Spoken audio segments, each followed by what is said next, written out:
Noticias contra reloj en Blue Radio. 5 de la mañana, 30 minutos. Actualizamos las noticias en Blue Radio. Las autoridades investigan un nuevo caso de sicariato registrado en las últimas horas en Bogotá. Un hombre fue asesinado en el restaurante El Corral, ubicado frente al búnker de la Fiscalía. El ataque ocurrió hacia las 3:40 de la tarde, cuando un hombre de aproximadamente 50 años fue atacado por un sicario que ingresó al establecimiento y le disparó en 4 ocasiones. El alcalde de Bogotá, Carlos Fernando Galán, afirmó que su administración está trabajando para dejar lista para el próximo gobierno la contratación de la tercera línea del metro de la ciudad, que conectará al municipio de Soacha con las localidades de Bosa, Kennedy, Fontibón, Engativá y Suba. 4 personas muertas, 6 más heridas y 3 desaparecidas es el saldo de una avalancha en la vereda del Toro, en zona rural de Dabeiba, en el departamento de Antioquia. En la vía Los Andes-Sotomayor, en el departamento de Nariño, 2 personas murieron tras un derrumbe que cayó sobre una vivienda en jurisdicción de la vereda El Wilque. La gobernación del Chocó confirmó que ya son 14 los municipios afectados por la creciente súbita de los ríos San Juan, Atrato y Andagueda. Más de 3.000 familias están damnificadas. En zona rural de Puerto Lleras, en el departamento del Meta, fue capturado alias El Viejo, el hombre que es señalado de ser el enlace entre los autores intelectuales y los sicarios que asesinaron al senador Miguel Uribe Turbay. En las próximas horas será presentado ante un juez de Bogotá y deberá responder por los delitos de homicidio agravado, concierto para delinquir, porte y tráfico de armas de fuego e instrumentalización de menores. El ministro de Salud, Guillermo Alfonso Jaramillo, en funciones delegatarias, aceptó la renuncia de Eduardo Montealegre, ahora el ministro de Justicia, y designó como encargado de la cartera al secretario jurídico de la Casa de Nariño, Augusto Ocampo. El Partido Liberal declinó la invitación hecha por el presidente Gustavo Petro y el precandidato presidencial Roy Barreras para ser parte del Frente Amplio, que tendrá su consulta interpartidista el 8 de marzo de 2026. La decisión fue anunciada por el senador y precandidato presidencial Mauricio Gómez Amín, quien argumentó que el liberalismo no hará parte de un movimiento que busca perpetuar un gobierno que ha destruido la salud, la educación, la política de vivienda y la seguridad en el país. Una funcionaria de la Personería de Calamar, en el departamento del Guaviare, y 2 señalados integrantes de las disidencias de las FARC fueron judicializados por la masacre de 8 líderes religiosos registrada en julio de este año. La mujer fue señalada de vender información a las disidencias de las FARC sobre las personas asesinadas. Los 3 implicados no aceptaron los delitos de concierto de delinquir agravado, desaparición forzada y homicidio agravado. Más de 3.000 usuarios y familias afectadas por el ICETEX enviaron una carta a la Comisión Primera del Senado solicitando designar ponentes para aprobar el proyecto de ley que propone una reforma integral a la entidad. Denuncian que el ICETEX ha eliminado subsidios, modificado créditos sin consentimiento y capitalizado intereses, lo que ha llevado a miles de jóvenes al sobreendeudamiento. La Fiscalía exigió en las últimas horas al ELN la inmediata liberación de los 2 funcionarios del CTI que fueron secuestrados el pasado 8 de mayo en el departamento de Arauca. Ampliación de estas y más noticias en bluradio.com. Sigan con Mañanas Blue. Estás escuchando Blue Radio. Todo el mundo está buscando algo. Ser el primero, estar en todo lado. Todo el mundo está buscando algo. Búscanos, porque te conectamos con la información, la opinión, el entretenimiento, porque queremos que seas el primero. @Blue Radio Co. en YouTube. Búscanos. Todo el mundo está buscando algo. Blue, más que radio. Escanea este código y suscríbete a nuestro canal de YouTube, @Blue Radio Co. Y disfruta y participa de la programación de Blue Radio. Blue Radio, le ponemos cara a la radio. Blue Radio, la alternativa. Bienvenidos, muy buenos días, 5 de la mañana, 34 minutos. Amanece en Bogotá. Hay una neblina densa, pero de momento operaciones normales en el aeropuerto El Dorado. Un gusto saludarlos, hoy es martes, es 28 de octubre. Aquí estamos desde Mañanas Blue con las noticias de Colombia y el mundo. También a esta hora, temas de conversación en las redes sociales. Bienvenidos, Camila Carvajal. Néstor, oyentes, feliz martes para todos. Redes sociales que hoy tienen todas las tendencias alrededor de la política. Es tendencia Pacto Histórico, Pizarro, Corcho, Registraduría, Daniel Quintero, Pinzón, Verde Oxígeno, y yo le tengo que mencionar una que es inevitable hoy en redes sociales, y es Wally, el tercero de la lista de votación de la consulta en la lista a Senado para las elecciones del próximo año. Cuando uno habla de este señor Wally, sí, es un poquito con pena, ¿no? Toca citarlo entre comillas. Lo que pasa es que la respuesta que le ha dado en las últimas horas a quienes no están de acuerdo o han cuestionado el hecho de la votación que logró el domingo, pues ha sido en unos términos que imagínense lo que eso significa en el nivel de debate en el Congreso de la República. Yo le voy a mencionar solo algunas de esas frases. Aunque le duela, Bobo HP. Y esta es una respuesta que hace en redes sociales. Quiere cremita para ese ardor tibiecito. El bobo HP, él no dice HP, él dice... La dice completa y ya les vamos a empezar a ver estos mensajes en redes sociales a quién le responde, porque le responde a tuiteros, a políticos, a periodistas, a humoristas. Este es un señor, para quienes lo conocen saben de quién estoy hablando, que no se distingue por sus buenas maneras, por su altura intelectual, que muy posiblemente, como le fue bien en las elecciones de antier del Pacto Histórico, va a graduarse como senador. Si lo meten en la lista, va a sacar una votación alta y va a ser senador el año entrante. Entonces estamos expuestos a seguir hablando de este señor Ubali, desafortunadamente demostrando lo bajo que ha caído la política en Colombia. Pero así son los activistas, hacen cualquier cosa, lo de bobo hijueputa, que es lo que él dice, así lo estoy citando entre comillas, es porque ese es el nivel y eso es lo que da la tierrita que le vamos a hacer. Ahora y eso dilo es lo sin que llorar, bobito, ponte la carpa, llóralo cagón. En esos términos está pues también la discusión en redes sociales. Eso es lo que da la política y eso es lo que da la tierrita. Bueno, salgamos de Ubali, Camila. Dicho eso, entonces la polémica es pacto histórico, pero también registraduría. Este es un numeral que promueve, que mueve en redes sociales Daniel Quintero y su movimiento con la especulación que finalmente, ¿qué va a hacer hoy Daniel Quintero? Él dice, Néstor, que va a ir hoy a la registraduría. Él es el otro que está en problemas en el pacto histórico. Dice Daniel Quintero que va porque como no pudo entonces con el pacto histórico, va a aspirar a la presidencia y que va a recoger firmas. Pero la registraduría le dijo, no señor, esto depende de un concepto del Consejo Nacional Electoral, porque el mismo Quintero, acuérdese usted, hace unos meses fue y él se inscribió. ¿Cómo va a volver a inscribirse para la misma elección? Ahí hay toda una polémica. Él en redes sociales se mueve ese numeral registraduría por lo que anuncia de ir esta mañana. Y finalmente, al otro lado, en otra orilla política, la tendencia también es Pinzón y Verde Oxígeno, porque esta mañana, a las 10 de la mañana, es la asamblea de Verde Oxígeno. Ese es el partido de Ingrid Betancourt. Y allí anuncian que le darán el aval a Juan Carlos Pinzón. Juan Carlos Pinzón no estaba buscando el aval uribismo del expresidente Uribe y estaba entrando al Centro Democrático. Eso era lo que muchos creíamos, pero ahora se fue más hacia Verde Oxígeno. No era duquista. Y ahora Verde Oxígeno. Y ahora en el Verde Oxígeno. Así es la política. Camila, gracias. 5 de la mañana, 37 minutos. Hago la precisión. Señor. En el pacto histórico hay gente decente con la que se puede discrepar y gente que hace política con altura. Lo del señor Ubali es una manera de hacer política a punta de redes sociales y a punto de insulto.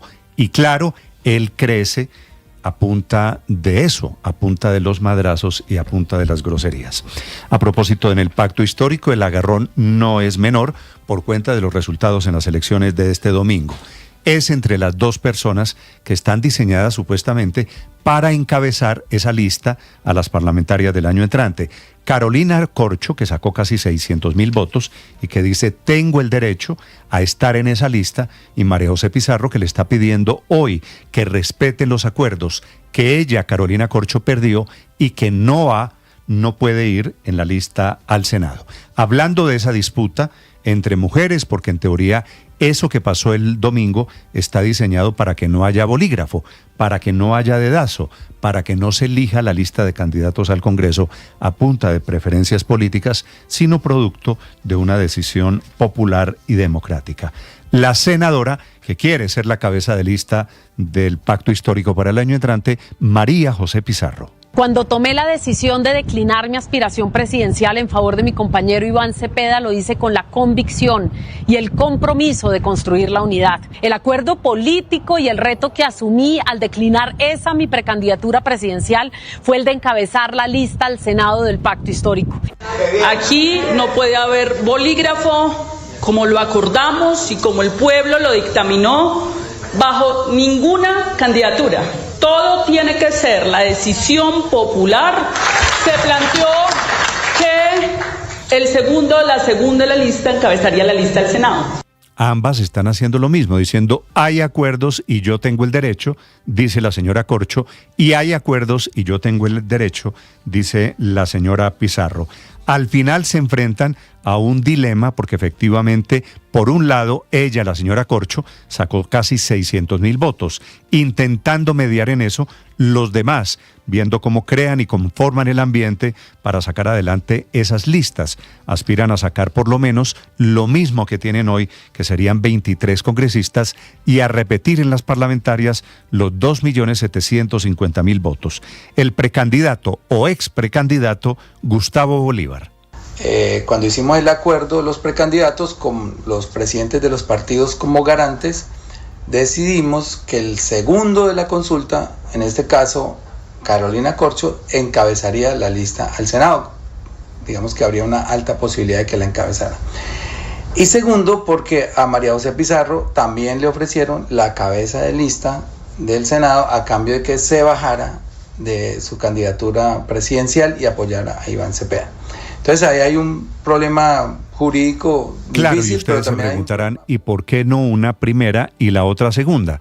Pues porque los otros que participaron en esa consulta del domingo pasado comienzan a bajar y cada escalón que baje es una posibilidad menos de llegar a una curul.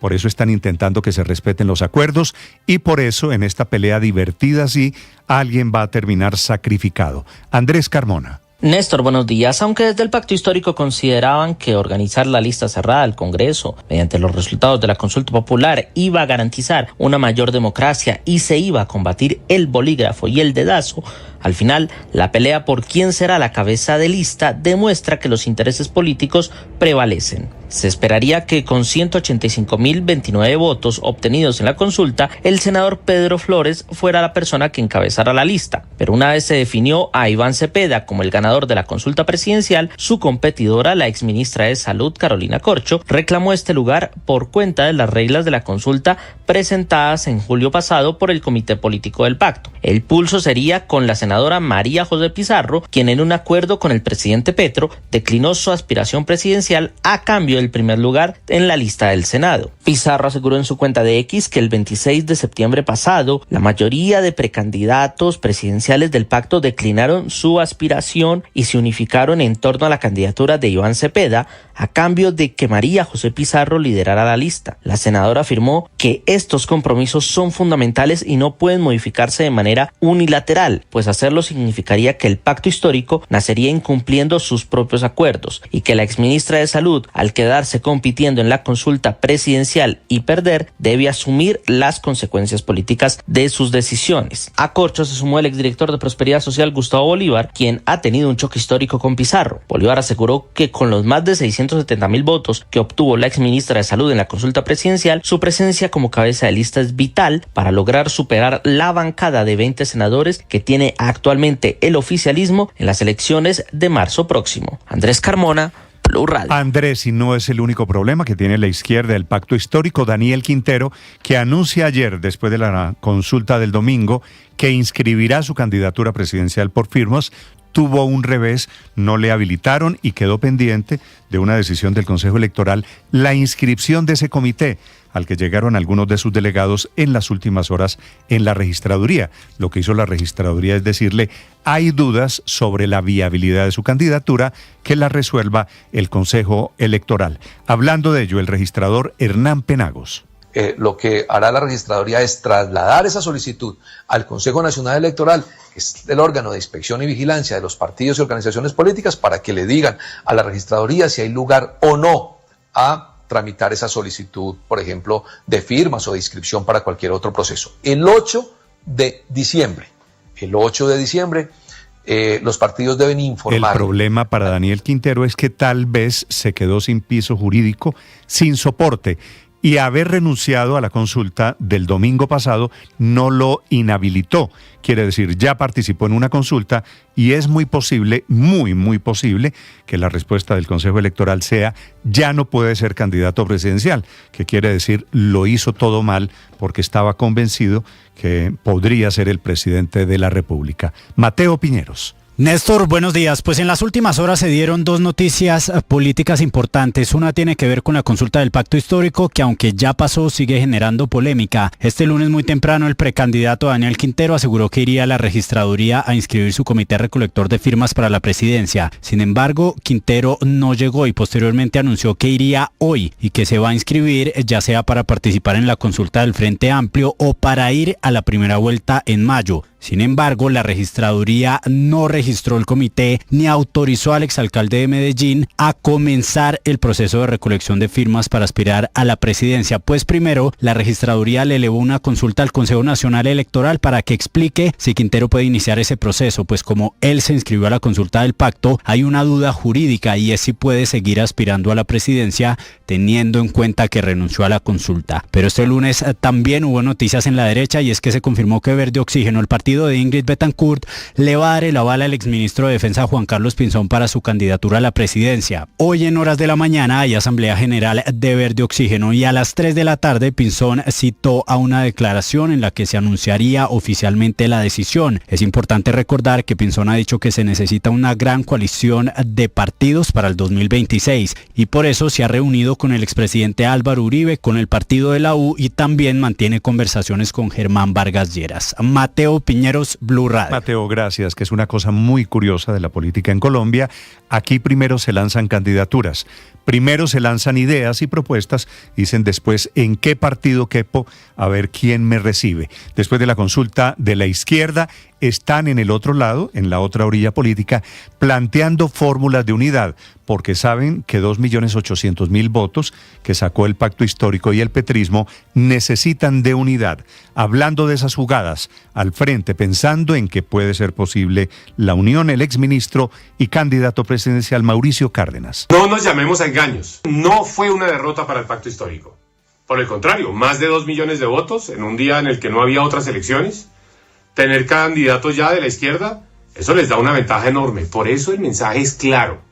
Para quienes queremos derrotar a la izquierda, lo urgente es unirnos. Yo ya di el primer paso. El mensaje desde el nuevo liberalismo, otro precandidato, Juan Manuel Galán. No fue un éxito, pero es un llamado de atención para que nos unamos en torno a la institucionalidad democrática de este país, la Constitución del 91, para que el mensaje que hemos dado con David Luna, con Mauricio Cárdenas, pueda ampliarse a muchos sectores. Todos hablando de unión porque saben que si no la hay, van a quedar todos como enanos políticos y se arriesgan a que gane o se meta en la segunda vuelta el candidato del presidente Gustavo Petro, que se ha negado a hablar con todos los candidatos y ahora también está hablando de unión Vicky Dávila. Ahora bien, Petro fracasó en su consulta, pasa los 2 millones de votos, sí, pero no tiene el 35 ni el 30% que decía la mayoría de las encuestas, tiene un poco más del 12%. En la consulta de marzo de 2022 el petrismo tenía 5 millones de votos y en segunda vuelta Petro tenía 11 millones de votos. Iván Cepeda apenas llega al 1.200.000 votos. Eso sí, no nos podemos confiar. Petro es capaz de todo. 2.800.000 votos, con el perdón de Vicky, no es una derrota política. Puede ser relativa, pero no les fue mal, evidentemente, a los señores del pacto histórico. 5 de la mañana, 48 minutos. Política al lado. Esta madrugada de un nuevo ingrediente a la crisis de salud en la que estamos. Los laboratorios de quien dependen las drogas. Para los particulares, pero también para el sistema de salud, le advirtieron al gobierno que debe más de 4 billones de pesos. Una deuda que podría comenzar a generar problemas para la importación de medicamentos que hoy son vitales. Jessica Gutiérrez. Néstor, buenos días. La Asociación de Laboratorios Farmacéuticos de Investigación y Desarrollo en Colombia, AFIDRO, advierte que la situación financiera del sistema de salud cada vez es más grave, ya que con corte al mes de junio de este año, la deuda con los proveedores de servicios asciende a 24 billones de pesos. Cerca del 70% de la deuda del sistema corresponde a deudas con proveedores de servicios de salud, afectando el acceso de los pacientes a tratamientos médicos y servicios médicos. Entre tanto, la deuda de la cartera total de la industria farmacéutica es de 4,2 billones y la cartera vencida es de 1,49 billones y el dinero que es irrecuperable pasó de 1,8% en el primer trimestre de este año a 2,95% en el segundo periodo. Y es que a este panorama se le suma un aumento en las quejas de los usuarios con un incremento de más de 1 millón, un 30% relacionado por la falta de asignación de citas médicas y un 18% por la negación de acceso a tecnologías en tratamientos. Jessica Gutiérrez, Blue Radio. Jessica, 5 de la mañana, 49 minutos. Atención, Israel está notificando esta madrugada que podría reiniciar la guerra después de recibir la segunda parte del cuerpo de un rehén que ya había sido entregado. Están denunciando trampas y cosas no correctas de parte de Hamás. 5:49 minutos desde Europa. Silvia Carrasco. Sí, Néstor, ¿qué tal? Buenos días. Directamente los está acusando el primer ministro Benjamín Netanyahu de no cumplir con el acuerdo de alto al fuego, que todavía tienen que devolver 13 rehenes. Ellos han dicho, los de Hamás, que no tienen ninguna posibilidad de sacarlo de debajo de los escombros, pero Israel cree que sí saben y los están reteniendo. Pero la crisis surge por el cuerpo, un ataúd devuelto anoche a última hora. Se decía que este era el rehén número 16 que se entregaba. Sin embargo, lo que han dicho los miembros del Instituto Forense es que son restos de un cuerpo que ya había sido rescatado, ni siquiera de los cuerpos que había entregado Hamás, un cuerpo que se había rescatado en diciembre de 2023 de un militar. O sea, el gobierno israelí está en la tesitura de tener que informarle a una familia que está devolviéndole parte extra de su cuerpo. Así de cruenta es la situación que se vive con estos cuerpos que se están devolviendo. Entonces, lo que ha dicho el primer ministro es que va a citar una reunión de su gabinete para tomar decisiones respecto de lo que de estas cosas que considera quiebres del acuerdo de alto al fuego. También se está pensando mover la línea amarilla. Esa línea amarilla define el territorio, el 53% del territorio de Gaza que todavía está manejando Israel. Dice que una de las posibilidades podría ser que las movieran, pero lo que está ocurriendo en las últimas horas, Néstor, es que están drones israelíes vigilando Gaza y han reportado que Hamás ya tiene el control completo de la ciudad de Gaza, Néstor.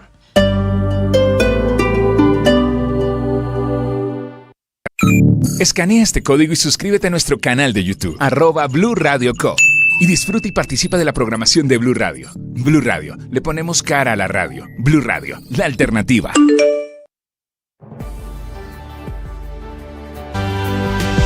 Increíblemente, el último caso de inseguridad de sicariato en Bogotá fue frente a la Fiscalía General de la Nación, a donde llegó un sicario al lado de la gobernación, en la calle 26, en el centro de Bogotá, y allí fue asesinado un hombre, sobre este caso trabaja esta madrugada la policía. Mateo Candela.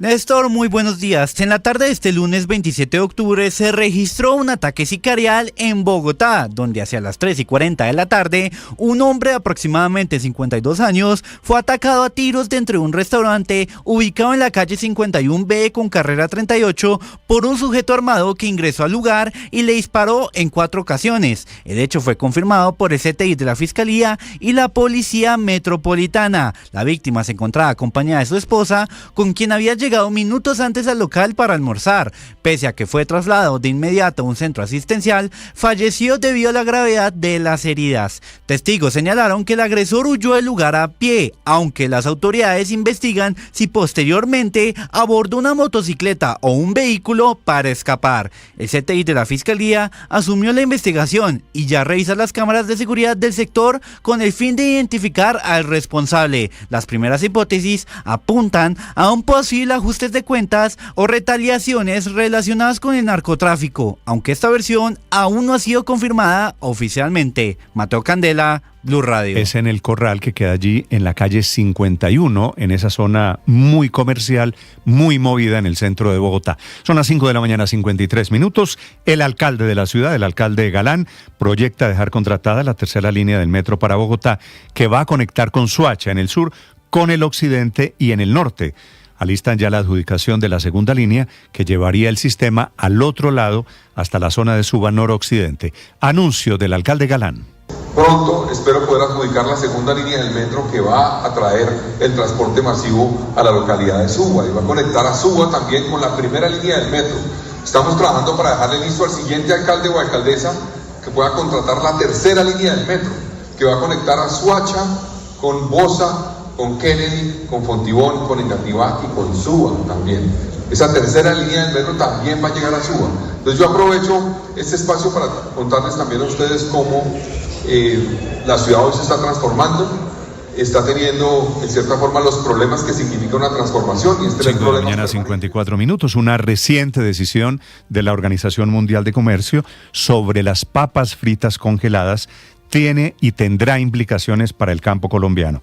El fallo obliga a Colombia a revisar los aranceles, una reducción en las medidas antidumping que podría afectar directamente a los productores, a los nuestros de papa, especialmente en Boyacá y en Nariño. Laura Moreno. Néstor, muy buenos días. Desde 2018, Colombia aplica aranceles a las papas fritas congeladas o como las conocemos mejor, papas a la francesa, que llegan desde Bélgica, Alemania y Países Bajos con el objetivo de proteger a los productores locales de precios injustos en el mercado. Sin embargo, la Organización Mundial de Comercio, OMC, concluyó que esos cálculos no fueron del todo adecuados y pidió una revisión técnica. Este fallo llega en un momento en el que la importación de este producto ha aumentado. En 2024, las importaciones de papa precocida congelada aumentaron en un 15% respecto al 2023 según Fedepapa, lo que presiona a los agricultores nacionales que también se ven afectados por otros factores como la sobreproducción y los bajos precios. El Ministerio de Comercio aclaró que el fallo no representa una derrota total para el país. El organismo internacional reconoció que Colombia cumplió parcialmente con las normas antidumping y actuó de manera transparente, aunque deberá corregir algunos procedimientos. Recordemos que estas normas antidumping buscan evitar que una empresa exporte un producto, en este caso la papa, a un precio inferior al que normalmente se vende en el país de origen. Ahora, mientras el gobierno revisa su política en esta materia, continúan vigentes algunos derechos antidumping, como del 2.42% para las papas congeladas provenientes de Bélgica, del 5.87% para las de Países Bajos, del 3.21% para las de Alemania y hasta del 44.52% dependiendo de la empresa exportadora. Laura Alejandra Moreno, Blue Radio. Laura, hablando de economía, murió el hombre que fundó ASEB, que es una de las empresas, de los buques insignias del sector industrial en Colombia. Víctor Grosso. Néstor, buenos días. El empresariado colombiano está de luto, pues falleció el empresario más longevo del país a sus 106 años de edad. Murió don José María Acevedo, fundador de la marca de electrodomésticos ASEF. Nació en Medellín en 1919 en una familia muy pobre y por dificultades económicas solo pudo estudiar hasta sexto grado porque tenía que trabajar. Vendió naranjas, fue mensajero en un taller de reparación de electrodomésticos donde iniciaría su carrera para convertirse en uno de los empresarios más importantes de Colombia. En 1940, don José decidió abrir su propio taller de reparación en un pequeño garaje en el centro de Medellín. Por curiosidad, desbarataba una y otra vez los aparatos eléctricos para encontrar sus daños y de esa práctica vinieron las ganas de fabricar sus propios electrodomésticos. Ese fue el origen de ASEF, un gran centro industrial que hoy ocupa cerca de 300.000 metros cuadrados en las montañas de Copacabana, Antioquia, donde se manufacturan y comercializan anualmente cerca de 2,5 millones de electrodomésticos entre neveras, estufas, lavadoras, microondas, calentadores y aires acondicionados, entre otros, gracias a la visión de don José María y sobre todo a su constancia, porque pese a su elevada edad, iba todos los días a su fábrica para recorrerla en un Renault 4 sin puertas, adaptado a sus necesidades y al que le decía con cariño el Pichirilo, convirtiéndose en el ejemplo a seguir por sus 3.500 colaboradores que hoy amanecen lamentando su partida. Víctor Grosso, datayfx.com. Entra a @Blue Radio Co. Te lo repito, @Blue Radio Co. en YouTube y suscríbete. Y disfruta y participa de la programación de Blue Radio. Blue Radio, le ponemos cara a la radio. Todo el mundo está buscando algo. Ser el primero, estar en todo lado. Todo el mundo está buscando algo. Búscanos, porque te conectamos con la información, la opinión, el entretenimiento, porque queremos que seas el primero. @Blue Radio Co. en YouTube. Búscanos. Todo el mundo está buscando algo. Blue, más que radio. Se viene el mundial, la fiesta va a empezar. Con Blue todos disfrutan, nadie se nos queda atrás. Se viene el mundial, la fiesta va a empezar. Se juega en los estadios, se vive en Blue Radio. Te vamos informando cómo se prepara nuestra selección. Blue más que radio, es pura pasión. En la pantalla, en la radio o en el celular. Vamos Colombia a celebrar que vamos para el mundial. Desde USA, México y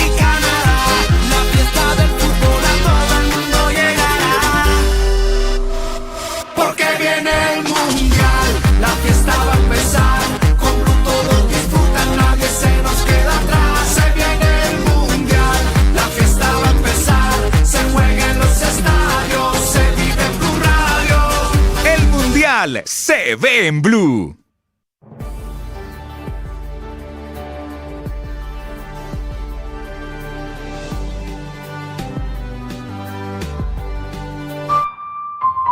El periodismo no tiene apellidos.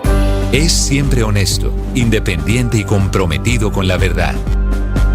El periodismo no es amigo del poder, lo vigila. Hoy, Mañanas Blue les ofrece periodismo con contexto.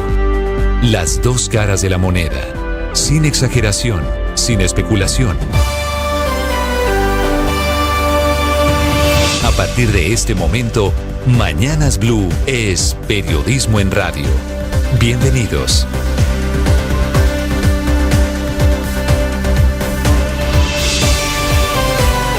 Bienvenidos, buenos días, atención, son las 6 de la madrugada, 40 segundos. En este momento el pronóstico es el peor para Jamaica, que es una histórica isla del Caribe colombiano, del Caribe internacional, en donde está cayendo el efecto del huracán Melissa. Está en este momento sobre la isla y acaban de cerrar el aeropuerto de Jamaica, el de Kingston.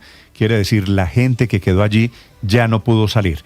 Temen lo peor, va a ser uno de los huracanes con un efecto más devastador en la historia del Caribe. Tan grave es la situación esta mañana que las autoridades en su capital, en Kingston, su primer ministro, dicen que la destrucción va a ser masiva por cuenta de la brutalidad de los vientos, 282 kilómetros adentro en el ojo del huracán, y las lluvias que comenzaron a caer anoche. Pero el huracán se está trasladando muy lentamente, que lo hace, es decir, muy intenso por dentro, pero la velocidad de traslado es muy poca. Hay 50.000 personas en este momento sin servicio de energía, pero cientos de miles que están en refugio. El riesgo no solamente es para los 3 millones de habitantes, 2.850.000 en realidad que tiene la isla, sino para miles de turistas que quedaron atrapados en hoteles o que fueron enviados desde ayer a albergues en el centro de la isla. Melissa está convirtiendo la situación en una catástrofe potencial. Está en categoría 5, es extremadamente peligroso, no solo para Jamaica, también para República Dominicana, que es una isla vecina, y eventualmente también para Cuba y Haití, Bahamas, el archipiélago y las islas de Turks and Caicos, un territorio británico que se encuentra como Jamaica en este momento en alerta máxima. Melissa solo es comparable con los poderosos huracanes María en el 2017 o Katrina, el famoso del 2005, aunque las consecuencias de esta Melissa parecen más severas porque avanza a ese ritmo lento afuera, intenso adentro del ojo del huracán. Melissa se aleja en este momento de Colombia. En su paso por Haití y República Dominicana ya deja 3 muertos, un adolescente desaparecido, 16 personas heridas. Bienvenidos, en segundo les actualizamos esta que es noticia urgente en desarrollo en este momento sobre Jamaica, una isla que tiene lazos con Colombia, por supuesto. En Colombia el huracán pasa por cuenta del pacto histórico, en donde están de pelea por cuenta de quién será la cabeza de lista al Senado, si María José Pizarro, que era el compromiso, o Carolina Corcho, que perdió en las elecciones del domingo pasado, pero también alega derechos para encabezar la lista al Senado. Ella, la exministra de Salud, dice que debe ser ella porque sacó 678.000 votos en la consulta del domingo, que es una cifra, por supuesto, no despreciable. Pero María José Pizarro le está diciendo, con todo lo que haya sacado, perdió. Y el acuerdo es que yo, María José, encabezo. Eso es en teoría lo que pactaron. Hay documentos, pero cada una está reclamando. El problema es que no pueden ser las dos y alguna va a ser sacrificada con un riesgo, por supuesto, de división y una pelea que se ha hecho pública por cuenta de los trinos y mensajes que se han puesto en redes sociales. Se mete en esa pelea sobre quién será el primer lugar en la lista del poderoso petrismo, Gustavo Bolívar, el más petrista de los petristas, tomando partido para apoyar a la señora Corcho con el argumento de que la votación del domingo la pone por encima de María José Pizarro. Una pelea muy interesante que se agrava por cuenta de lo que le está pasando a Daniel Quintero, que renunció a la consulta del pacto en la que él mismo se inscribió y ahora quiere volver. Anuncia que esta mañana se intentará inscribir por segunda vez, ahora para recoger firmas en un movimiento que ha bautizado Reset contra el narco y los corruptos. el que está en juicio por corrupto. El problema para el doctor Quintero es que el camino para recoger firmas no es claro. La registraduría le advierte que necesita, antes de aceptar la inscripción, un concepto del Consejo Nacional Electoral para saber si un candidato puede inscribirse 2 veces por 2 caminos diferentes para las mismas elecciones. Por supuesto, la respuesta parece ser no. Y Daniel Quintero, por cuenta de sus ires y venires, podría quedar por fuera de la carrera por la presidencia. Él que era, en teoría, el elegido por el presidente Gustavo Petro, y está buscando cómo inscribirse para meterse en la consulta del Frente Amplio, a la que renuncia el Partido Liberal, en la que está Roy Barreras, en la que podría terminar Claudia López, por cuenta de todos estos vaivenes de la política en Colombia. Y hablando de política, otro que da vueltas, esta mañana el Partido Verde le da el aval al exministro de Defensa Juan Carlos Pinzón, que tocó las puertas del uribismo, que ha tocado puertas en diferentes garajes, finalmente será el candidato por el movimiento de Ingrid Betancourt. Se acercó Diego Pinzón a diferentes partidos políticos intentando ser un candidato viable, y en eso están él y otros muchos buscando pista para las elecciones del año entrante. Bienvenidos, un gusto saludarlos, 6 de la mañana, 6 minutos. En las últimas horas fue capturado el viejo, el hombre que parece ser el dueño de los secretos sobre quién mandó matar a Miguel Uribe. Este hombre era el enlace entre los autores intelectuales y los materiales. Va a ser presentado hoy ante un juez. Su nombre es Simeón Pérez el Viejo, un viejo conocido de los prontuarios judiciales en Colombia. No primer caso este, Ricardo, que él protagoniza en el mundo del sicariato y la delincuencia. Néstor, buenos días. Un hombre que tiene 4 procesos adicionales ante la justicia, había sido condenado, entre otras cosas, a 33 años de cárcel y había asesinado en 1995 a un hombre llamado Omar Rueda Silva. Omar Rueda Silva, en la cárcel La Modelo, fue asesinado, entre otros, por Simeón Pérez Marroquín.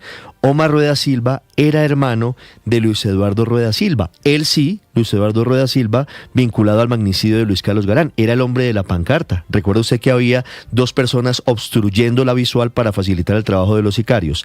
Al hermano de uno de los hombres de la pancarta lo mató Simeón Pérez Marroquín, que ahora aparece 30 años después vinculado al magnicidio de Miguel Uribe Turbay. Un papel muy importante. Era el enlace entre los sicarios y quienes ordenaron el magnicidio el pasado 7 de junio. Así que este viejo es efectivamente un viejo conocido en la historia de la criminalidad en Colombia. Esta madrugada se encuentra en Japón. Allí, desde un portaaviones, el presidente Donald Trump de los Estados Unidos defiende los ataques a embarcaciones en el Caribe y le lanza un mensaje, dice el presidente Trump, a los extremistas de izquierda. Me parece que tiene nombre propio, se refiere a Gustavo Petro, diciendo que quienes están cayendo en el Caribe no son pescadores, porque los pescadores no utilizan submarinos. Aunque es cierto, también han caído en esos ataques, en esos bombardeos, muchas lanchas que tienen relación con el mundo de la pesca en el Caribe y también en el Pacífico. A propósito, se encamina ese portaaviones, el Gerald Ford, al Caribe, que es el último de los navíos enviados por la Marina de los Estados Unidos para asustar a Maduro. Bueno, ya no están asustando solo a Maduro. En segundos, actualización sobre la lista Clinton. El presidente Petro viajó a Arabia Saudita, a Egipto y a Qatar, viaje número 73 del presidente de Colombia, que después de salir de la lista Clinton está como si nada viajando por el mundo. 6 de la mañana, 8 minutos, un gusto saludarlos. Hoy es martes, llovió esta madrugada en Bogotá. Tenga usted cuidado, las calles siguen mojadas. Hoy es el día del sastre, de los diseñadores de moda, día de las modistas. Aquí está lo más importante. Bienvenidos, el resumen que preparamos en Voces y Sonidos en Mañanas Blue. Los daños lamentablemente van a ser catastróficos, no solamente en los vientos, pero también en las lluvias. Estamos hablando de niveles del agua que podría superar los 2 a 4 metros. El huracán Melissa, de categoría 5, la más alta en la escala Saffir-Simpson, se desplaza hacia Jamaica con vientos sostenidos de 281 kilómetros por hora. Más de 150.000 personas en las últimas horas se reportaron por estar sin electricidad. Ya hay carreteras bloqueadas por los árboles caídos y los derrumbes. También se habla de por lo menos 3 muertes relacionadas con esta emergencia y los puertos y los aeropuertos se encuentran cerrados. Lisa Torres es una puertorriqueña que vive en Jamaica. Solamente quiero que le comuniquen a mi familia en estos pueblos de Puerto Rico que me encuentro bien y que mi esposo también se encuentra bien. El propietario de esta tienda decidió convertir su negocio en un refugio improvisado. Dice que no todos están funcionando y decidió ayudar. Me di cuenta de que la gente no tiene forma de irse. Dijeron que una escuela estaría abierta para la gente, pero tengo entendido que está cerrada. Así que vienen a nosotros y nos preguntan, ¿podemos quedarnos aquí? Y nosotros respondemos sí. El país tiene hoy nuevo director encargado de la DIAN y nuevo director encargado de la UIAF, en medio de la tensión desatada por la inclusión del presidente Gustavo Petro en la lista Clinton. Sale del gobierno Luis Eduardo Ginás. Era el director de la Unidad de Investigación y Análisis Financiero, la UIAF, encargada de tener información de inteligencia financiera sobre cómo se mueven los dineros del crimen en el país. Y en su reemplazo queda como encargado Jorge Lemus, actual director de la Dirección Nacional de Inteligencia DNI. Las autoridades capturaron en el departamento del Meta a Simeón Pérez, alias El Viejo, quien sería la persona de más alto nivel detenida hasta ahora por su presunta participación en el asesinato del senador y precandidato presidencial Miguel Uribe Turbay. Sería el intermediario entre los determinadores y el grupo delincuencial que habría ejecutado el atentado en contra de Miguel Uribe. Fue señalado de asesinato de 2 hombres. Se trataría de Luis Enrique Rueda Linares y su primo Omar Rueda Silva, señalados sicarios de Luis Carlos Galán Sarmiento. El ministro de Defensa Pedro Sánchez exigió al ELN la liberación inmediata de los 2 funcionarios del CTI y los 2 policías de la Dijín secuestrados en el departamento de Arauca al rechazar el anuncio del grupo armado de someterlos a un juicio revolucionario. No entiendo qué hay de revolucionario en secuestrar. No entiendo qué hay de revolucionario en llevar sufrimiento a los hijos e hijas de nuestros policías y funcionarios de la Fiscalía. El comandante de las fuerzas militares, el almirante Francisco Cubides. Ninguna causa justifica este acto cobarde que atenta contra la libertad, la dignidad humana y los principios fundamentales del derecho internacional humanitario. Monseñor Héctor Fabio Henao de la Conferencia Episcopal ofrece la mediación de la Iglesia Católica para la liberación de los secuestrados. Y reitera su voluntad de ayudar a construir puentes para que sea posible el retorno de ellos a sus hogares sanos y salvos. Pujan el pacto histórico por la cabeza de lista al Senado, mientras que la exministra de Salud, Carolina Corcho, reclama, al haber quedado de segunda en la consulta presidencial, la posición de encabezar la lista. La senadora María José Pizarro recuerda que según los acuerdos, ella debe liderar la lista del Senado, luego de que la gran mayoría de precandidatos presidenciales declinaran su aspiración en respaldo a Iván Cepeda. El exdirector de Prosperidad Social y ex precandidato Gustavo Bolívar salió en defensa de Carolina Corcho. Entonces ahí hay un problema jurídico difícil, pero también hay un problema político, y es cómo desperdicias más de 660,000 votos que sacó Carolina Corcho. Semejante votación no sea la que jalone por lo menos más renglones al Senado de la República. Con todo respeto, María José Pizarro, no sabemos qué potencial tenga en este momento. Pizarro recordó que según los acuerdos, la dirigencia de los partidos políticos del pacto histórico definirían la cabeza de lista y que la exministra Corcho debe asumir las consecuencias políticas de sus decisiones. El exministro de Defensa Juan Carlos Pinzón ya tendría aval para su candidatura a la presidencia. Verde Oxígeno, el partido de Ingrid Betancourt, tomaría la decisión de apoyar al candidato en su asamblea general. El Partido Liberal le cierra las puertas a participar en el Frente Amplio o Frente Humano, convocado por el presidente Gustavo Petro y algunos dirigentes de centro izquierda como Roy Barreras para la consulta interpartidista de marzo de 2026. El senador liberal y vocero del partido, Mauricio Gómez Amín. No seremos nosotros los sepultureros de la Constitución del 91, que es lo que ellos buscan a través de una Asamblea Nacional Constituyente, buscando más inestabilidad política para nuestro país. La registraduría no inscribió el comité ni autorizó a Daniel Quintero el proceso de recolección de firmas para aspirar a la presidencia. Solicitó al Consejo Nacional Electoral definir si puede aspirar al cargo de jefe de Estado tras haber participado en la consulta del Pacto Histórico. La Asociación de Laboratorios Farmacéuticos de Investigación y Desarrollo en Colombia, AFIDRO, advierte que la situación financiera del sistema de salud cada vez es más grave, ya que con corte al mes de junio de este año, la deuda con los proveedores de servicios asciende a 24 billón. Ignacio Gaitán, presidente de AFIDRO. Entonces quisimos mostrar de una deuda acumulada del sistema cerca de 30 billones, de una deuda con proveedores, llámese prestadores de servicios cerca de 24 billones y una deuda con la industria farmacéutica cercana a 4 billones de pesos. El pleito entre Meta y Esperanza Gómez sigue teniendo desarrollos. Esta vez el gigante de las comunicaciones le pidió a la Corte Constitucional tumbar el fallo a favor de la actriz de cine para adultos que dio una serie de órdenes por la eliminación de la cuenta de Instagram de Gómez por supuestamente violar las normas de los desnudos en esa red social. La Meta dice que este fallo tiene varias irregularidades, señalando que Esperanza Gómez interpuso este recurso fuera de los plazos establecidos, además que no se les convocó en una sesión técnica que se realizó en noviembre del 2022. El presidente Gustavo Petro viajó rumbo a Medio Oriente en una nueva gira internacional que se extenderá hasta el 4 de noviembre. Su primer destino es Arabia Saudita, a donde llegará hoy a las 3 de la tarde hora local. Allí participará en un foro con un panel sobre el futuro de la humanidad y asistirá a una cena ofrecida por el príncipe heredero Mohammed bin Salman. La agenda también incluye reuniones bilaterales y la firma de acuerdos en inversión, energía, educación y cultura antes de continuar su viaje por Egipto y Qatar. Desde el portaaviones USS George Washington, el presidente Donald Trump dijo que los submarinos que han sido hundidos en el Caribe no son para pescar. Well, it was a submarine, but they were just fishing. Submarines don't go fishing, do they? You know more about submarines than I do. You have a beauty park outside, actually.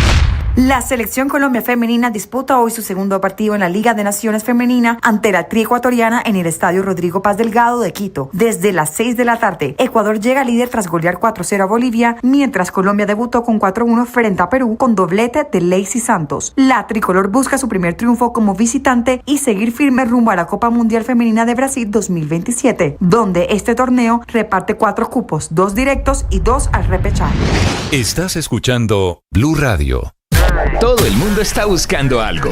Ser el primero, estar en todo lado. Todo el mundo está buscando algo. Búscanos, porque te conectamos con la información, la opinión, el entretenimiento, porque queremos que seas el primero. @Blue Radio Co. en YouTube. Búscanos. Todo el mundo está buscando algo. Blue, más que radio. No todas las vidas comienzan aquí. Algunas comienzan aquí. En la Fundación Cardio Infantil, cada año atendemos a más de 450 bebés en la unidad de cuidados intensivos neonatales, pero ya operamos al límite. En el país, cada vez hay menos de esas unidades. Aquí podríamos tener mejores espacios, más equipos, más incubadores. Ayúdanos a hacerlo posible. Dona entrando a desdelprimerlatido.org para que más bebés sean atendidos y lleguen a los brazos de sus familias.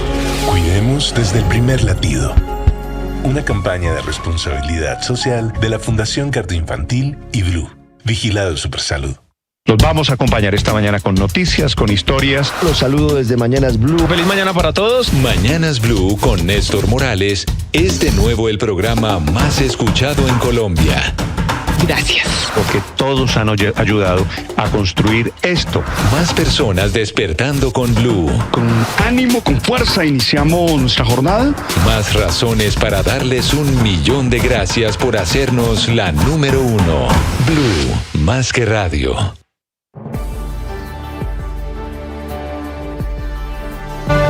6 de la mañana, 18 minutos. Y para terminar de agravar la situación en Jamaica, esta madrugada fue cerrado el aeropuerto en Kingston. Quiere decir, las miles o millones de personas que están atrapadas allí, que intentaron salir, ya se quedaron, turistas o no, se quedaron tal y como están. La inmensa mayoría en albergues improvisados, en donde la situación es catastrófica. Temen lo peor, se acerca Melissa o ya tienen a Melissa encima. La destrucción para Jamaica va a ser masiva, la peor tragedia registrada en su historia, dicen las propias autoridades esta mañana. Vanessa Saldarriaga. Néstor, Jamaica está bajo alerta máxima porque el huracán Melissa de categoría 5 estaría tocando tierra esta mañana. Permanezca protegido, es el mensaje que desde las 5 de la mañana está enviando el Centro Nacional de Huracanes, advirtiendo que Melissa es extremadamente peligroso y que es un peligro para la vida. Y estamos escuchando parte de estos fuertes vientos, pero es que con los vientos también llegan los gritos de las personas que están pidiendo auxilio, porque estos vientos que van hasta por 280 kilómetros por hora arrastran árboles y ponen en riesgo la vida de miles de personas. Los techos vuelan y las redes eléctricas presentan cortocircuitos que están dejando a más de 200,000 personas en estos momentos sin energía en la isla. Sharon Atkinson, quien es habitante de Jamaica, no solo confiesa que no tiene comida, sino que prácticamente ya perdió su casa porque se fue abajo. Right now, I'm in a shelter because my home is deteriorated. The floor bottom is gone, and the house is going because it's over 30 years now. I have that house right here. Lo que ella está diciendo es que su casa se fue abajo, está en un refugio y que esta vivienda además tiene más de 30 años y nunca le había hecho mantenimiento y que simplemente ya la ha perdido. Pero no solamente las casas se vienen abajo, también gran parte de los hoteles se encuentran inundados y hasta tienen tiburones. Sí, Néstor, es que hasta las piscinas de muchos resorts están presentando en estos momentos la llegada de varios tiburones con el intenso oleaje, mientras que los turistas que todavía están en algunas habitaciones graban atemorizados la situación. Oh my God, the whole ocean's on the street. This is Jamaica right now. The water came all the way up to the hotel. Look at this, that's a shark. Oh no, there's another one over there. I can't believe it. The sea. Dice ella que no puede creer lo que está viendo, que hay unos tiburones que están en la piscina. Por lo menos son 5 los que logran observarse en estos videos. Es claro decir que por el momento al menos no hay ninguna persona en la zona, pues todos se encuentran en refugios, pero algunos todavía no habrían logrado evacuar, especialmente de las zonas que tienen mayor vulnerabilidad socioeconómica. Advierten que incluso están los cocodrilos navegando en medio de los barrios donde ya hay inundaciones. This is Golia now. This is not the only church, because we have crooks in there. You don't know, we have kids living in the community as well. Understand me? And when this is Golia phone, lo que dice es que los cocodrilos allí están, que hay niños, que hay personas en esta zona, y lo que también comenta unos minutos más adelante en ese testimonio que podemos encontrar en redes sociales es que ya los refugios se encuentran ocupados en su mayoría. Son 2.8 millones de habitantes los que tiene Jamaica y 1.5 los que en estos momentos se está reportando el gobierno que ya estarían recibiendo asistencia a través de estos refugios. Kingston, que es la capital de Jamaica, es la que en estos momentos ya se encuentra en su mayoría en refugios con alerta roja, mientras que el aeropuerto, como usted estaba diciendo, se encuentra cerrada al tráfico comercial. Hay muchos extranjeros que se encuentran en estos momentos retenidos en la isla esperando reubicación debido a la imposibilidad de que haya despegues. Las condiciones en el aeropuerto podrían demorar varios días en restablecerse porque todavía falta ver qué es lo que va a dejar Melissa cuando posiblemente toque tierra hoy en la mañana y ocurra lo peor, pues estaría pasando el ojo de este huracán. Pero no solamente allí se están sintiendo los daños, también en los países como Haití, República Dominicana y Cuba. Por ejemplo, en República Dominicana las fuertes inundaciones ya han estado afectando con arrastres de vehículos y también con arrastres y voladuras de techos. Esto es lo que dice una habitante mientras cuenta que su familia logró rescatar un carro que estaba siendo llevado por las aguas.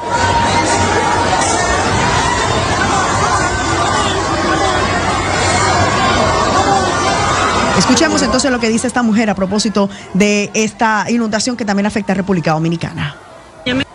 Mira la presión que va eso, es una cosa bárbara. A propósito también, Néstor, le puedo contar que la indicación que está entregando el Centro Nacional de Huracanes es que en República Dominicana podrían estarse dando también inundaciones repentinas, deslizamiento de tierras, y el este de Cuba podría llevarse la peor parte en cuanto a deslizamientos de tierras y una marejada ciclónica que estaría dejando también afectaciones a la vida. No se descartan muertos. Ya en Jamaica van 3 contabilizados y más de 16 heridos. Mientras tanto, en Santiago de Cuba están recogiendo todos los habitantes, los palos, los árboles que han caído a las calles, porque lo que quieren es evitar mayores afectaciones, y también hay alerta para el sureste de Bahamas y centrales, Néstor. Vanessa, gracias. 6 de la mañana, 23 minutos. Hablando del Caribe, está esta mañana en Japón el presidente de los Estados Unidos, Donald Trump, hablando de los operativos militares en el Caribe, respondiéndole a políticos de izquierda radical que tienen la teoría de que estos, los afectados por los bombardeos de Estados Unidos, son pescadores. Obviamente, Felipe, el presidente Trump se refiere a Gustavo Petro cuando dice la tesis de los pescadores y dice izquierda radical. Y a Petro, claro, es la respuesta de esta madrugada que da el presidente Trump diciendo que esos ataques, que los pescadores no utilizan submarinos, que es cierto, pero también es cierto que hay lanchas afectadas por los operativos norteamericanos. Sí, Néstor, bueno, pero eso lo que quiere decir claramente es que el presidente Trump tiene a Gustavo Petro en la cabeza y tiene el tema de Colombia y Venezuela y las drogas y está obsesionado con eso. Y le responde, Felipe. Está en Japón esta mañana a bordo de un portaaviones, el George Washington, hablando de otro portaaviones. Ese, el Washington, está en el Pacífico. El que está en el Caribe es el Gerald Ford, que está frente a costas de Venezuela. Y cada vez parece más cerquita la presencia y el ruido de las embarcaciones de los portaaviones norteamericanos. Desde Washington, Juan Camilo Merlano. Néstor, buenos días. Y el público de Trump fueron más de 6.000 militares a bordo del portaaviones USS George Washington, que está estacionado en Japón. Fue al estilo de una correría de campaña, con un presidente Trump haciendo presencia o llegando al escenario en una plataforma junto a 2 aviones F-35, con sus canciones favoritas sonando de fondo, God Bless the USA y YMCA. Pero el discurso en esta ocasión era para exaltar a las tropas y reafirmando que su despliegue militar en el Mar Caribe se ha vuelto una de sus prioridades. Trump mencionó esas operaciones, advirtiendo que se acabó la era en la que los carteles desataban una guerra contra Estados Unidos y que ahora Estados Unidos estaba desatando una guerra contra esos carteles. Y desestimó a aquellas voces que lo han criticado por bombardear 10 embarcaciones, dejando 43 muertos con el pretexto de que eran pescadores. And you've been watching what our missiles do to boats and ships and submarines. How about the submarine? They said, no, that was just fishing. The radical left Democrats said, well, it was a submarine, but they were just fishing. Submarines don't go fishing, do they? You know more about submarines than I do. Han estado viendo lo que nuestros misiles le han hecho a las lanchas, a los submarinos, a las naves. ¿Qué tal lo de los submarinos? Se la pasan diciendo que no, que había gente pescando. Eso dicen los demócratas de izquierda radical, que era un submarino, pero que simplemente estaba pescando. Los submarinos no van a pescar, ustedes saben mucho más de eso que yo. Este era un submarino diseñado para transportar drogas y lo atacamos, decía el presidente Trump sobre su ofensiva contra los carteles, que recordemos, se está ampliando de manera notable con el despliegue del grupo de ataque Gerald Ford, liderado por el portaaviones del mismo nombre, que es considerado como el más poderoso y moderno de toda la flota estadounidense, junto a 3 destructores adicionales. Se espera que lleguen al área de operaciones del Mar Caribe a finales de esta semana, y con su arribo serán en total 13 embarcaciones, entre buques y destructores, los que estarán posicionados en nuestra región. Cerca de 15.000 efectivos, así como también unos 236 misiles Tomahawk, que son aquellos de largo alcance y de alta precisión. Todo esto en medio de advertencias de que no solo podría haber operaciones en territorio venezolano, sino también en Colombia. Esto de acuerdo a lo que anticipaba el senador republicano Lindsey Graham, muy cercano al presidente Trump. Algo o una posibilidad que demócratas como el colombo estadounidense, el senador demócrata Rubén Gallego, condenó en las últimas horas. Escuchemos lo que nos dijo. Son operaciones militares no solo en Venezuela, sino también en Colombia. ¿Usted qué opina frente a eso? Pues eso es ilegal. Nosotros no estamos en guerra y no hemos declarado guerra contra Colombia, contra Venezuela. Estos son países que tienen su dignidad, tienen su sovereignty, y nosotros no podemos violar eso. Y es peor por los Estados Unidos si empezamos a hacer cosas como así. El presidente Gallego también aprovechó para hablar sobre el estado de las relaciones con Colombia y las sanciones al presidente Petro. Dijo que todas estas medidas de Trump, a su juicio, son combustible para el presidente Petro y para su movimiento político. De hecho, le mencionamos los resultados de la consulta de este fin de semana, los cerca de 3 millones de votos para el pacto histórico, y para el senador Rubén Gallego es un ejemplo de que Trump puede terminar incidiendo en las elecciones en Colombia.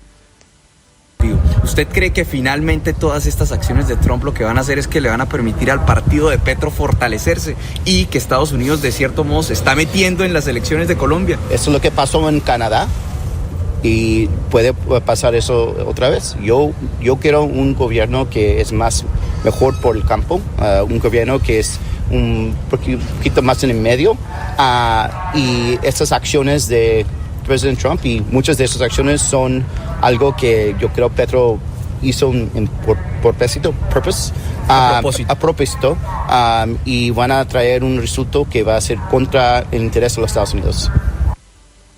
Mencionaba el senador Rubén Gallego una referencia que no es menor, el caso de Canadá, por ejemplo, donde el primer ministro Mark Carney terminó ganando las elecciones luego de que muchas encuestas lo situaran a él como el menos favorito en ese proceso electoral, porque hace parte del mismo partido del que hacía parte Justin Trudeau. Pues se vinieron los ataques, las arremetidas de Trump, y el que se terminó montando, si se quiere, como primer ministro, pues fue Mark Carney, quien estaba peor posicionado en las encuestas. Entonces es una referencia para tener en cuenta. Volviendo al aspecto militar, cabe destacar que en las últimas horas, con respecto ya a Venezuela, hubo una nueva demostración de fuerza por parte de los Estados Unidos. 2 bombarderos B-1B realizaron un vuelo de demostración muy cerca a territorio venezolano, tan solo unos 32 kilómetros de la costa venezolana, Néstor.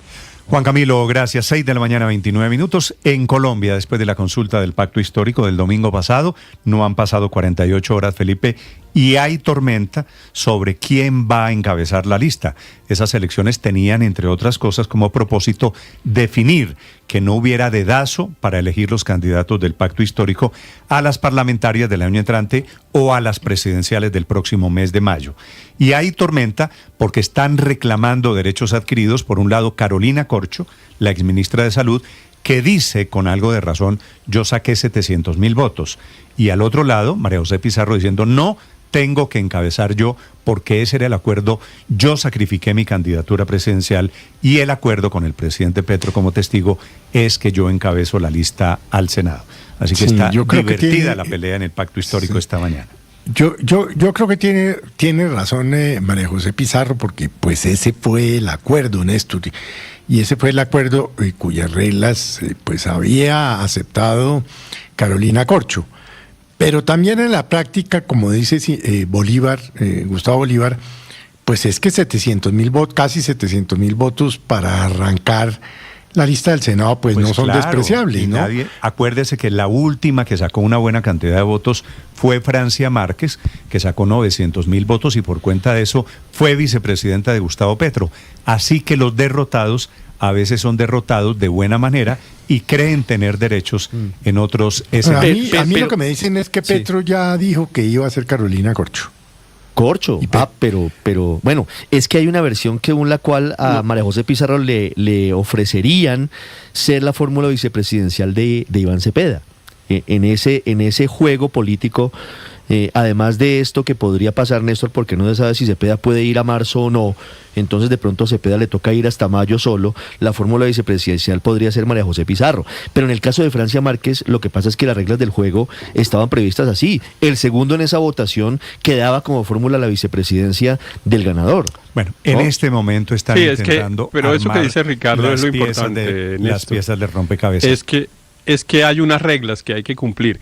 Los partidos tienen una gran libertad, por supuesto, para su organización interna y para sus decisiones internas, pero cuando adoptan un procedimiento están obligados a cumplirlo.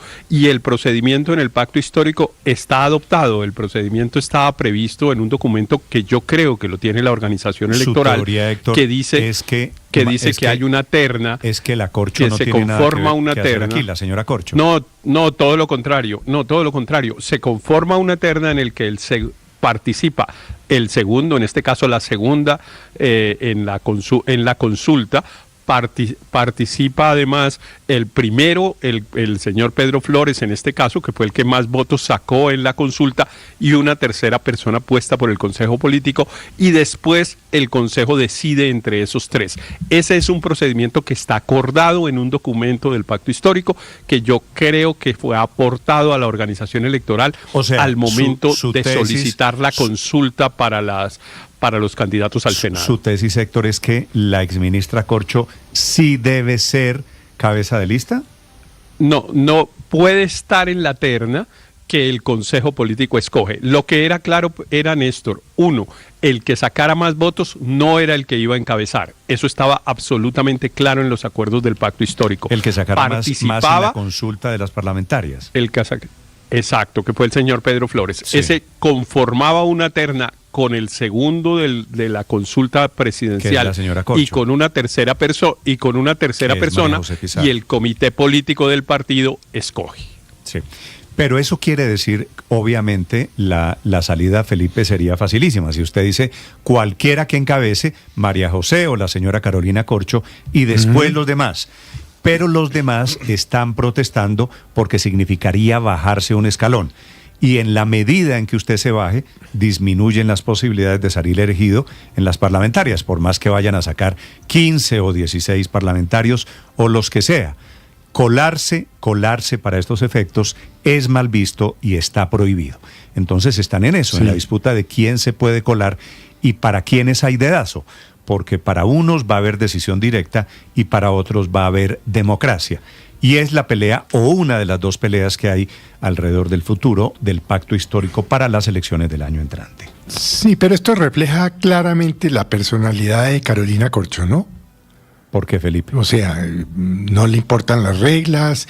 Bueno, así empezó el chuchuchu en la salud. A mí lo que me sorprende es que la principal o una de las principales culpables de la crisis del sistema de salud haya sacado casi 700,000 votos. Yo no sé pues realmente Felipe, en qué estamos pensando los colombianos. Hay gente, 700,000 colombianos, que consideran que eso es una medalla y que ella lo hizo bien. Son miradas diferentes, 6:34 a.m. Y en la política estamos a 3 meses largos de las elecciones parlamentarias. Vamos a tener muchos movimientos en las próximas horas. Andrés Carmona. Néstor, buenos días. Las fuerzas políticas de izquierda y centroizquierda siguen organizándose luego de los resultados de la consulta popular del pacto histórico que tras una participación de más de 2.700.000 votos a su favor se convierte ahora en un reto a superar para garantizar la continuidad del proyecto político del presidente Petro. Desde el llamado Frente Amplio o Frente Humano, como lo ha buscado rebautizar el presidente, figuras como Roy Barreras insisten en la necesidad de que sectores liberales de la U, progresistas y de centro inicien un proceso de convergencia de cara a la consulta interpartidista de marzo de 2026. Sin embargo, desde la oficialidad del Partido Liberal, encabezada por César Gaviria, ya se cerró la puerta. El senador liberal y precandidato presidencial Mauricio Gómez Amín. No seremos nosotros los sepultureros de la Constitución del 91, que es lo que ellos buscan a través de una Asamblea Nacional Constituyente, buscando más inestabilidad política para nuestro país. El ministro del Interior, Armando Benedetti, no le dio mucha importancia a esta negativa. Que esa es una opinión del presidente Gaviria, que es la que menos importa, la que importa a los parlamentarios. Por su parte, el precandidato Roy Barreras insistió en que su propuesta es unir y que siempre serán bienvenidos para dialogar todos los sectores con las debidas garantías. Las ideas liberales hacen parte del tejido nacional y van mucho más allá del oficialismo, pero bienvenido también el oficialismo liberal. Tendrán todas las garantías. Yo invitaba a todos los sectores y a todos los partidos, porque Colombia la sacamos juntos uniéndonos. Algunos unimos, otros dividen, pero yo los quiero a todos. Mientras tanto, al interior del pacto histórico y luego de la celebración, comienza una nueva puja por cuenta de la cabeza de lista al Senado. Aunque inicialmente se tenía asegurado que la senadora María José Pizarro sería la persona escogida por cuenta del acuerdo que llevó a renunciar a su aspiración presidencial, la exministra Carolina Corcho reclamó este puesto, señalando que como Pizarro no se midió en la consulta, no tiene derecho a integrar la lista. Es claro en que no existe el bolígrafo. Todas los dignatarios y dignatarias que va a presentar el pacto histórico el próximo año deben ser representados por el voto popular. A ella se sumó el exdirector de Prosperidad Social, Gustavo Bolívar, quien tiene una pelea de largo aliento con Pizarro. Entonces ahí hay un problema jurídico difícil, pero también hay un problema político. Y es cómo desperdicias más de 660,000 votos que sacó Carolina Corcho. Cómo desperdiciamos la oportunidad de que semejante votación no sea la que jalone por lo menos más renglones al Senado de la República en una angustia que tenemos de llegar al 55-86. Con todo respeto, María José Pizarro, no sabemos qué potencial tenga en este momento. La senadora rechazó la actitud de Corcho, señalando que el acuerdo para que ella se convirtiera en la cabeza de lista fue producto de un consenso del pasado 26 de septiembre entre todos los precandidatos que renunciaron a su aspiración y el hoy ganador de la consulta, Iván Cepeda, así como los jefes de los partidos que conforman el pacto, y que la exministra Corcho debe asumir la consecuencia de perder la consulta y no haber participado en las conversaciones previas. Andrés Carmona, Blue Radio. Camila Carvajal es periodista. Está en Mañanas Blue. Ya son las 6 de la mañana, 38 minutos. Daniel Quintero, el exalcalde de Medellín, el que quiere ser presidente con la bandera que sea, tiene que resolver primero este problema. La registraduría anuncia que la inscripción de Daniel Quintero por firmas depende de un concepto del Consejo Nacional Electoral, porque aunque Quintero renunció a esa consulta del petrismo, a la del domingo pasado, él mismo ya se había inscrito. Tanto que su foto apareció en el tarjetón, sacó 142.000 votos, la registraduría lo contó y ahora no es tan fácil que él simplemente diga que como ya no estaba en esa consulta, quiere inscribir un movimiento y empezar a recoger firmas. Quintero anuncia que va hoy, martes, esta mañana, a la registraduría y que espera que le reciban la inscripción de su movimiento, Receipt Total contra los narcos y los corruptos. Pero eso es lo que no es claro. Si Quintero puede volver a inscribirse cuando para esta misma elección, las presidenciales del próximo año, él con su equipo, con su esposa, ya habían ido a la registraduría para anunciar esa campaña en ese momento como precandidato en la consulta del pacto histórico. Este caso dependerá del Consejo Nacional Electoral, que tiene también que definir de fondo el asunto de Quintero, pero uno adicional: si el ganador de la consulta del domingo, Iván Cepeda, puede inscribirse en otra consulta interpartidista para las mismas elecciones, que es la consulta del Frente Amplio en marzo de 2026. En el caso de Daniel Quintero, desde ese mismo Consejo Nacional Electoral, el magistrado Altus Vaquero ya advirtió que Quintero cayó en una inhabilidad para buscar las presidenciales, esto citando un artículo, el 7º de la Ley 1475 de 2011, que señala claramente que si una persona se inscribió a una consulta y renuncia, ya no puede participar en otra para esa misma elección. Pero Quintero dice que sí, que él puede aspirar. Quintero, que ha sido petrista, que antes estuvo en el movimiento Independientes, el suyo, con el que fue alcalde de Medellín, que pasó por el Partido del Tomate de los Liberales. Lo cierto es que, al menos suponiendo que se puede inscribir, va tarde en la nueva idea de recoger firmas. Quintero va tarde porque los precandidatos tienen hasta el 17 de diciembre para entregar las firmas ante la registraduría y necesitan al menos 630.000. Por seguridad suelen presentar más por aquellas que son anuladas. Luego la registraduría tendrá hasta el 21 de enero del próximo año para revisar las firmas y confirmar si hay el mínimo exigido. Ese es el camino con el que Quintero quiere llegar después a meterse a esa consulta del Frente Amplio en marzo. Un camino todavía muy enredado. Ricardo Ospina es periodista. Está en Mañanas Blue. Son las 6 de la mañana y 41 minutos. En las últimas horas se ha confirmado que aumentará el número de personas cercanas al gobierno del presidente Gustavo Petro que serán incluidas en la lista Clinton por parte del Departamento del Tesoro de los Estados Unidos. Según se ha conocido, los próximos incluidos en la lista de la OFAC serían directivos de empresas, tanto estatales como privadas, dentro de la orden ejecutiva 14059, que es la misma que hoy complica la situación tanto del presidente Gustavo Petro como de su exesposa Verónica Alcocer, de su hijo Nicolás Petro Burgos y del ministro del Interior Armando Benedetti. En medio del escándalo se confirmó la salida del gobierno nacional de uno de los hombres más poderosos hasta este momento, Luis Eduardo Ginás Chica, oriundo del departamento de Córdoba, muy cercano a Nicolás Petro, quien salió definitivamente de los dos cargos que ostentaba.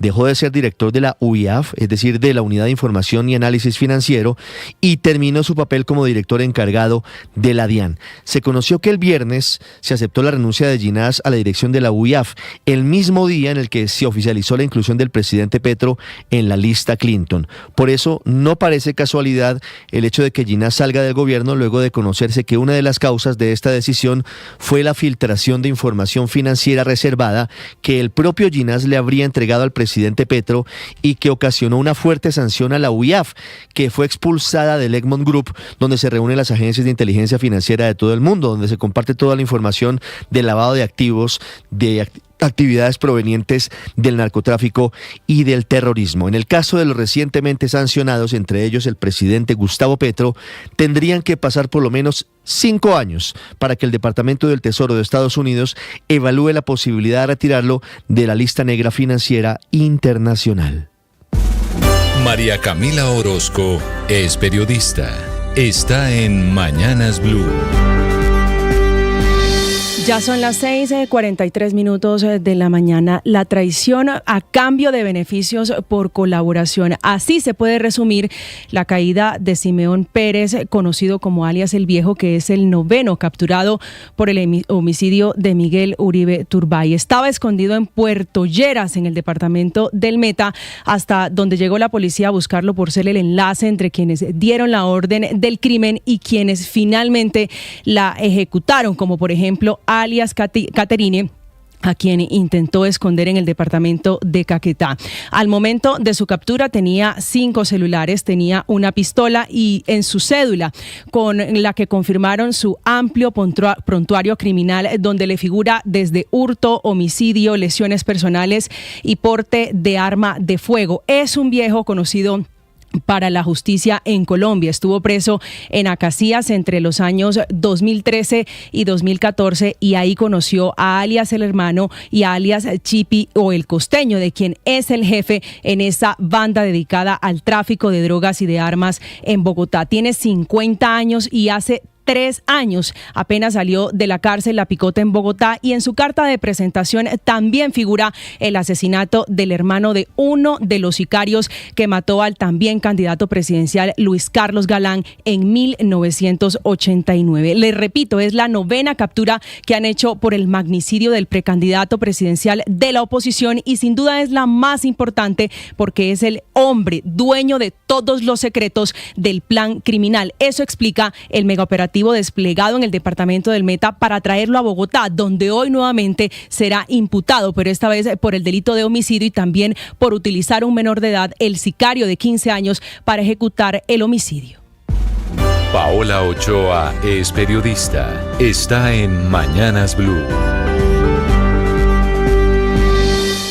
6:45 a.m. Maniobras de ajuste en la UIAF y en la DIAN en plena investigación, efectivamente, por la inclusión del presidente en lista Clinton, en pleno rastreo de dineros por parte de la OFAC y el Departamento del Tesoro, y también en medio de un gran remesón en el sector energético colombiano, donde rodaron cabezas en las últimas horas a petición expresa del ministro de Minas y Energía, Edwin Palma, quien dio instrucciones de pedir la dimisión de importantes directivos de ese sector, entre ellos miembros de la Comisión de Regulación de Energía y Gas, la CREG, Agencia Nacional de Hidrocarburos, ANH, Agencia Nacional Minera, ANM, Servicio Geológico Colombiano y el Instituto de Planificación y Promoción de Soluciones Energéticas para Zonas No Interconectadas, el IPSE, un remesón que anticipa por lo demás cambios importantes en la orientación del sector en medio de un contexto de enorme incertidumbre y zozobra, como por ejemplo el riesgo de desabastecimiento de energía para el año 2026, la parálisis de importantes proyectos hidroeléctricos, la escasez de gas a nivel nacional, la salida de importantes petroleras en los últimos meses y en los últimos años, Shell, BP, ConocoPhillips, Oxy, Chevron, Exxon, la Asamblea Extraordinaria de Ecopetrol planillada para el próximo 11 de noviembre, donde se van a cambiar los estatutos para permitir que un trabajador entre como miembro a la Junta y también para poder seguir sesionando tras la salida de Mónica de Greve. La reforma eléctrica del presidente Gustavo Petro, en un proyecto de 14 páginas que acaba de presentar la semana pasada el ministro de Minas y Edwin Palma, para que los estratos 5 y 6 paguen los 3 billones de deuda de la opción tarifaria de la pandemia de los estratos 1, 2 y 3, para que las hidroeléctricas paguen una sobretasa adicional del 2% y además para ablandar los requisitos para ser miembro de la CREC. Y por último, claro, pero no menos importante, tras las declaraciones del presidente Petro de que Ecopetrol va rumbo a la quiebra y tras su insistencia en vender el negocio que tiene en la cuenca del Permian, que según el presidente es un negocio chimbo, con base en un estudio del Consejo Permanente para la Transición Energética Justa, un documento al que le han caído en las últimas horas rayos y centellas por parte de exministros de Minas, expresidentes de Ecopetrol, bancos de inversión y grandes conocedores del sector, que señalan está lleno de inconsistencias, lleno de errores conceptuales, lleno de graves errores técnicos de cálculo y demostrando que por el contrario esta cuenca del Permian es el negocio más rentable de todos los que tiene Ecopetrol. Estás escuchando Blue Radio. Escanea este código y suscríbete a nuestro canal de YouTube, @Blue Radio Co. Y disfruta y participa de la programación de Blue Radio. Blue Radio, le ponemos cara a la radio. Blue Radio, la alternativa. Es un gusto saludarlos. En Blue celebramos una noticia que nos encanta escuchar. ¿Cómo les parece? Somos de nuevo la emisora hablada más escuchada en Colombia. Compartir con nuestros oyentes, de verdad, se nos vibra la voz. Seguimos conectando con millones de ustedes todos los días. Gracias por estar conectados con nosotros. 1 millón de gracias por hacernos la número 1. Blue, más que radio. Todo el mundo está buscando algo. Ser el primero, estar en todo lado. Todo el mundo está buscando algo. Búscanos, porque te conectamos con la información, la opinión, el entretenimiento, porque queremos que seas el primero. @Blue Radio Co. en YouTube. Búscanos. Todo el mundo está buscando algo. Blue, más que radio. Se viene el mundial, la fiesta va a empezar. Con Blue todos disfrutan, nadie se nos queda atrás. Se viene el mundial, la fiesta va a empezar. Se juega en los estadios, se vive en Blue Radio. 6 de la mañana, 49 minutos, y hoy es día de fútbol femenino, Ricardo. Hola, Néstor, feliz mañana. Es cierto, hoy es día femenino y siempre es día de fútbol masculino, pero lo de las mujeres hoy es importante en Quito, Ecuador. Claro, hoy se da el segundo paso en la eliminatoria o clasificatoria, como usted prefiera llamarlo, al Mundial de Brasil 2027. Es decir, así como se hizo el tránsito de la selección mayor masculina para el Mundial del 2026 en Estados Unidos, México y Canadá, este es hoy en Quito el segundo examen. Ya Colombia le ganó a Perú en Medellín 4-1 y hoy tendremos a Linda Caicedo, a Lacey Santos, a las estrellas de nuestra selección Colombia femenina mayores jugando en Quito frente a Ecuador. Lo tendremos aquí en Blue y en el Gol Caracol. En instantes les contamos detalles de lo que será esta jornada porque todo el continente tiene actividad hoy alrededor de esa eliminatoria. Es exactamente una eliminatoria como la de los hombres. Claro, es más corta, se llama Liga de Naciones. Es una eliminatoria de 9 fechas, esta es la segunda jornada. En torno a lo que significa la clasificación a la Copa del Mundo. Y sabe que hoy también hay una noticia que impacta en el mundo del deporte. El maravilloso, el impactante juego número 3 de la Serie Mundial de Béisbol entre los Dodgers y los Azulejos. Se fue a 18 entradas. Pongámoslo en términos sencillos. Un partido de béisbol tiene 9 entradas. Es decir, como 9 tiempos para competir, una novena atacando y la otra defendiendo. Este juego se fue al doble. Se jugaron 18 entradas. Al final los Dodgers ganaron. Porque no hay empate en el béisbol. No, nunca puede haber un empate en el béisbol. Siempre tiene que haber un ganador y por eso digamos que se extendió de esta manera impresionante. Ya les vamos a contar detalles de lo que pasa en el fútbol, en el béisbol, también en otra jornada muy emotiva de la NBA. Bueno, se mueve el mundo del deporte. En segundos, Ricardo Rego con la información deportiva, 6:51. Con Coordinadora, el futuro llegó. Por eso, trabajamos con innovación y tecnología para poner en tus manos un mejor mañana. El futuro es ahora. ¿Te lo llevamos?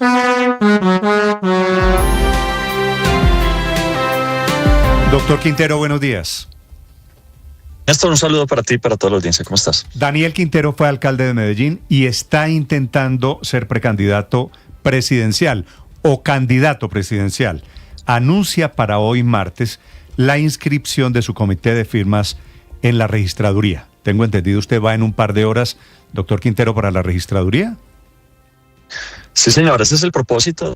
Tenemos, digamos, información de que hay un propósito por parte de la registraduría por dilatar la inscripción de nuestro comité de firmas y pues con esa preocupación me dirijo a la registraduría porque pues ya han sido muchas las trabas que me han puesto para participar en estas elecciones presidenciales, intentos para sacarme de la política, y este sería uno más. Voy a ir con el ánimo de registrarme, pero sabiendo ya que es probable que me encuentre con otra de esas trabas que pone el sistema electoral colombiano a quienes queremos cambiar la política en Colombia, a quienes queremos resetear la política en Colombia. Usted ya lo intentó ayer, envió gente y ya le dijeron usted no se puede inscribir, a no ser que haya un concepto del Consejo Electoral.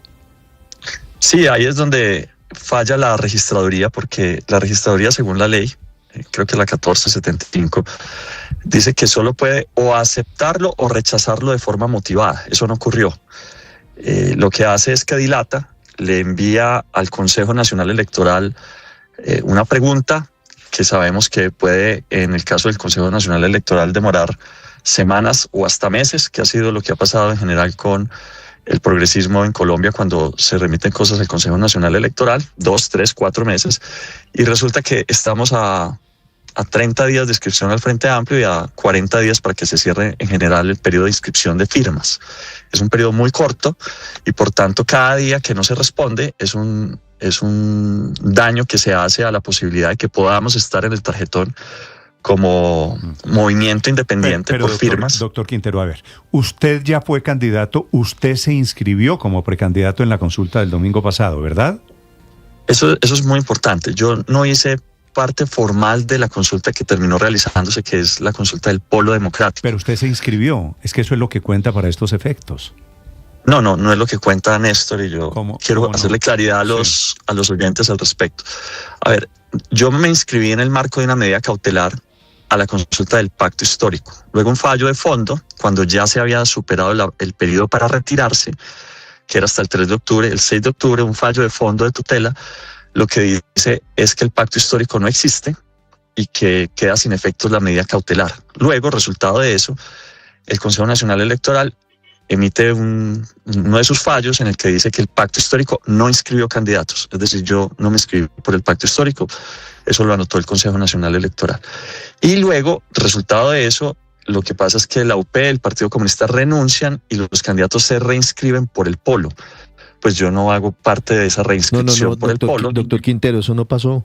El registro de la consulta lo hicieron 3 partidos: Unión Patriótica, Partido Comunista y Polo Democrático. No hay tal que usted dice, no hubo reinscripción.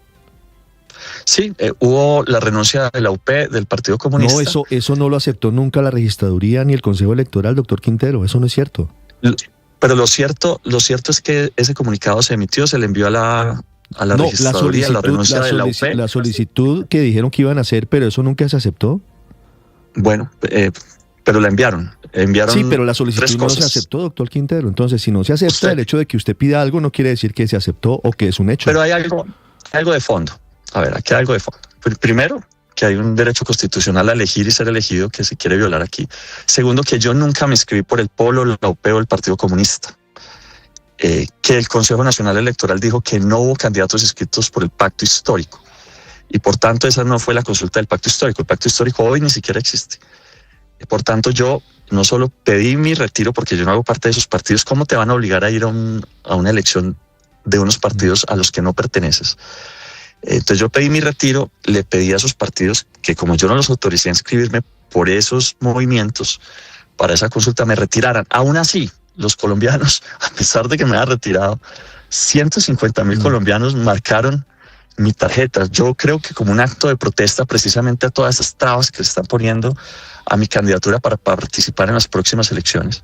Y eso es lo que yo estoy reclamando, mi derecho y el derecho de los colombianos a elegir y ser elegidos, y que en este momento se está violando al ponerle trabas.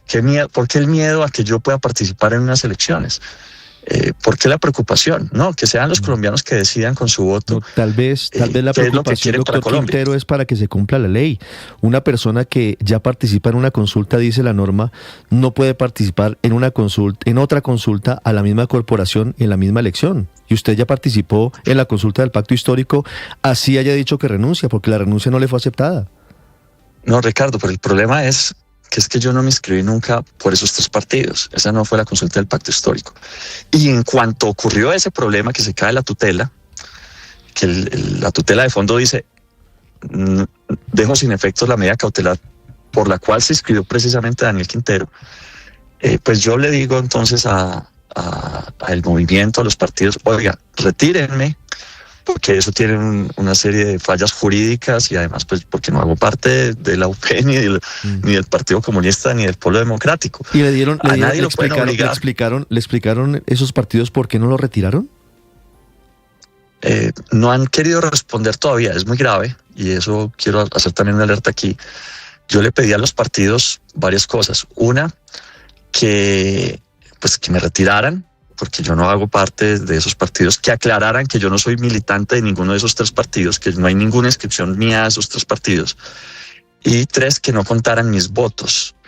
Ellos en este momento tienen todavía que resolver si van a contar o no mis votos. Contar mis votos sería una violación tremenda a mis derechos, porque imagínate, Ricardo y Néstor, que ustedes los obliguen a ir a una consulta a la que no se inscribieron. Yo nunca firmé una autorización para ir a una consulta diferente a la del pacto histórico. Pero por eso le preguntaba, claro que usted se inscribió. A la del pacto histórico, Néstor, eso es muy importante aclararlo. Resulta que una medida cautelar permitió por un momento, por 2 semanas, que el pacto histórico existiera. Pero luego el fallo de tutela de fondo dice, no, ya no existe ese partido y dejo sin efecto la medida cautelar. Por tanto, lo que seguía ahí era subsanar la inscripción. Esa subsanación la hicieron tanto Carolina Corcho como Iván Cepeda, reinscribiéndose o mandando una carta diciendo que aceptaban su inscripción por el polo. Yo no firmé ese documento. Ok. Bueno, esa va a ser una discusión jurídica muy interesante. Doctor Quintero, ya que lo tengo en línea, quiero preguntarle cuál es el problema que hay para ustedes los paisas con la nueva señorita Antioquia, que se llama Laura Gallego. Laura Gallego. Laura Gallego es una influencer. Una influencer de derecha, muy viral en redes sociales. Una niña bonita, muy activa en redes sociales, que a ustedes, a la gente del gobierno, del petrismo, de izquierda, no le gusta por eso, porque es cercana al expresidente Uribe y a unos candidatos de la otra orilla política. ¿Por qué están ustedes peleando con ella? No, Néstor, a ver, ¿qué pasa ahí?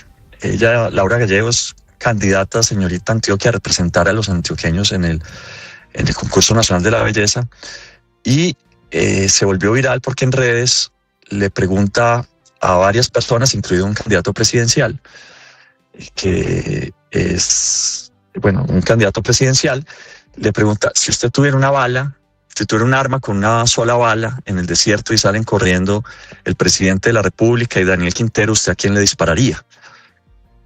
Luego ella dice, o más bien el candidato presidencial dice que a Daniel Quintero. Esa incitación al odio, a matar al otro, es uno de esos problemas que yo he querido cambiar en la política y en la cultura en Antioquia, porque la política y la cultura en Antioquia se acostumbró durante mucho tiempo a matar al otro. Así murió Héctor Abad Gómez, así murió Jesús María Valle, así enterraron a cientos de jóvenes en la escombrera, así mataron a la gente en el aro, y eso es lo que tenemos que cambiar. Es una cultura narco, la cultura traqueta,